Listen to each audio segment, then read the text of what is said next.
तेजी के साथ कार्य कर रहा है। महोदय,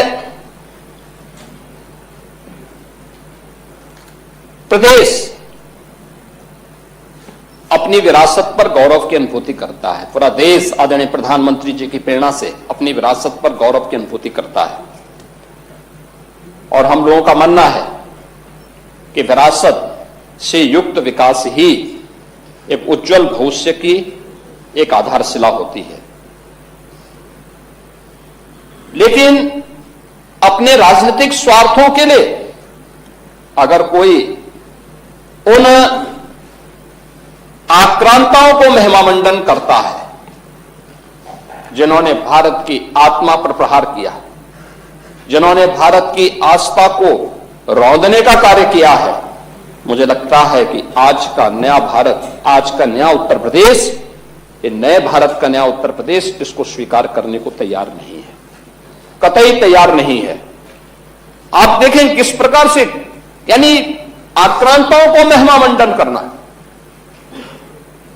देशद्रोही तत्वों के समर्थन में बयानबाजी करना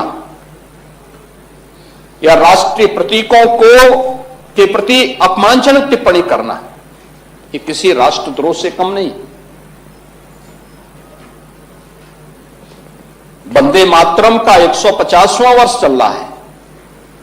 कुछ लोग हैं उनमें राष्ट्रगीत, जिसे भारत के संविधान सभा ने सर्वसम्मति से सम्मान देकर के राष्ट्रगीत के रूप में प्रस्तुत किया, और हम आभारी हैं प्रधानमंत्री मोदी जी के, जिन्होंने राष्ट्रगीत को अनिवार्य रूप से देश के अंदर लागू करने के लिए एक नोटिफिकेशन जारी करवाया कि राष्ट्रगीत भारत के आन मान शान का प्रतीक है और भारतवासी को अपने पुरातन वैभव पर गौरव की अनुभूति करनी चाहिए और इन सभी प्रतीकों के साथ साथ राष्ट्र नायकों का सम्मान हम सब भारतीयों का दायित्व बनता है।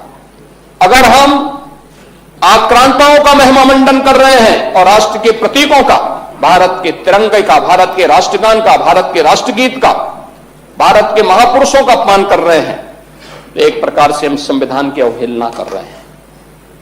मैं पूछना चाहता हूं समाजवादी पार्टी और कांग्रेस से, एक तरफ संविधान के नाम पर जनता की आंखों में धूल झोंकने का कार्य कर रहे हैं और दूसरी तरफ वंदे मातरम जैसे राष्ट्रगीत का इनके द्वारा विरोध करवाया जा रहा है।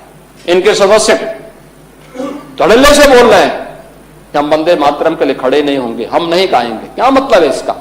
यानी हिंदुस्तान में रहोगे और भारत के राष्ट्रगान और राष्ट्रगीत को गाने में आपको दिक्कत होती है, ये चीजें नहीं चल सकती हैं। ये भारत के संविधान निर्माताओं का अपमान है, ये बाबा साहब भीमराव अंबेडकर का अपमान है, क्योंकि उसी संविधान सभा ने, याद रखना, 24 जनवरी 1950 को वंदे मातरम को भारत के राष्ट्रगीत के रूप में मान्यता दी थी। और हर भारतीय का दायित्व बनता है हम भारत के इन प्रतीकों को पूरी तरह सम्मान दें, हम कोई भी ऐसा कार्य न करें। मुझे आश्चर्य होता है समाजवादी पार्टी के लोग गाजी के मेले का समर्थन करते हैं। ये गाजी कौन था? ये गाजी जो भारत की परंपरा और संस्कृति को रौंदने के लिए आया था। श्रावस्ती के तत्कालीन नरेश महाराज सुहेलदेव के नेतृत्व में हिंदू राजाओं ने उसको रौंद डाला।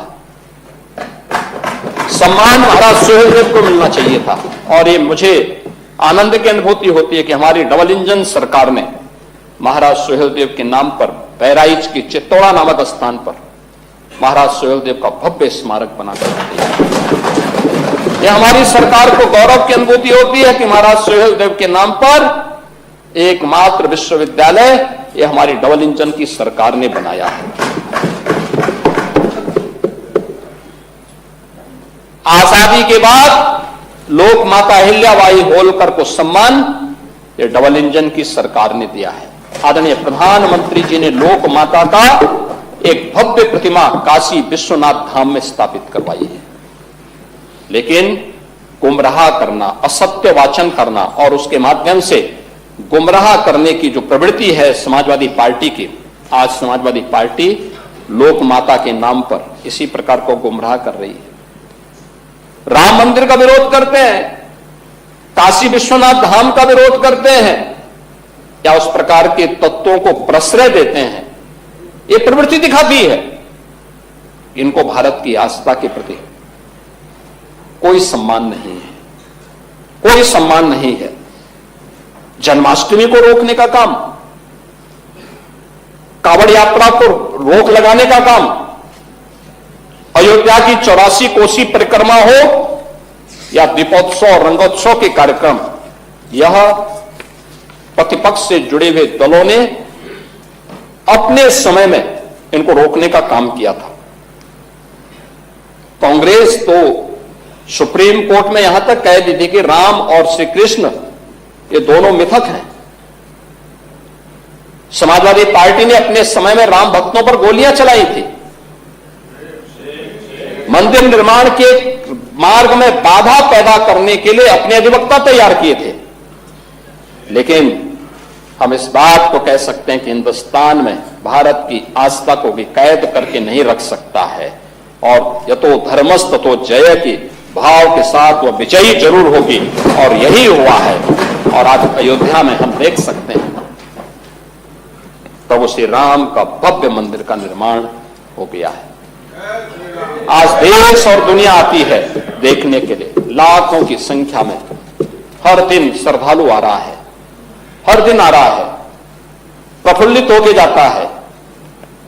ये आस्था के केंद्र केवल आस्था के केंद्र नहीं है, ये वास्तव में राष्ट्र चेतना के केंद्र भी है। राष्ट्र की शाश्वत चेतना को एक ताकत मिलती है यहां से, और वहां से हम लोगों ने आज इस कार्य को आगे बढ़ाया है। इन्हीं बातों को लेकर के हम लोग ये लगातार इन बातों को देखते हैं कि भारत की इस आत्मा के प्रति सम्मान का भाव रखना और वहां कार्य करना, ये हम सबके लिए गौरव की बात है। और हम लोगों ने उसी कार्य के साथ अपनी विरासत पर गौरव की अनुभूति करने के साथ ही उससे प्रेरणा, उसका सम्मान और उसके बेहतर भविष्य के लिए एक ठोस कार्य योजना के साथ ये डबल इंजन सरकार ने कार्य किया है। हमने गुलामी की मानसिकता से मुक्ति का मार्ग लेकर के आदरणीय प्रधानमंत्री जी ने देश की आजादी के अमृत महोत्सव वर्ष के समय विकसित भारत के लिए जिन पंच प्रण की बात की थी, उसी से प्रेरणा लेकर के आज हम एक सशक्त भारत की अटल आधारशिला बनाने के लिए हम लोगों ने अपनी आस्था को आगे बढ़ाने का काम किया है। आज प्रयागराज हो, अयोध्या हो, काशी हो, मथुरा वृंदावन हो, विंध्याचल हो, चित्रकूट हो, सुखतीर्थ हो, संभल, बरेली, नैमिषारण्य, ये जितने भी पावन तीर्थ हैं, हमारे बौद्ध परिपथ हैं, अन्य भारत में जन्मी हुई उपासना विधियों से जुड़े हुए जितने भी तीर्थ स्थल हैं, इन सब के समग्र विकास के लिए आज वहां पर जन सुविधाओं के विकास करने के साथ ही डबल इंजन सरकार ने उनके समग्र विकास के लिए भी कार्य प्रारंभ किया है।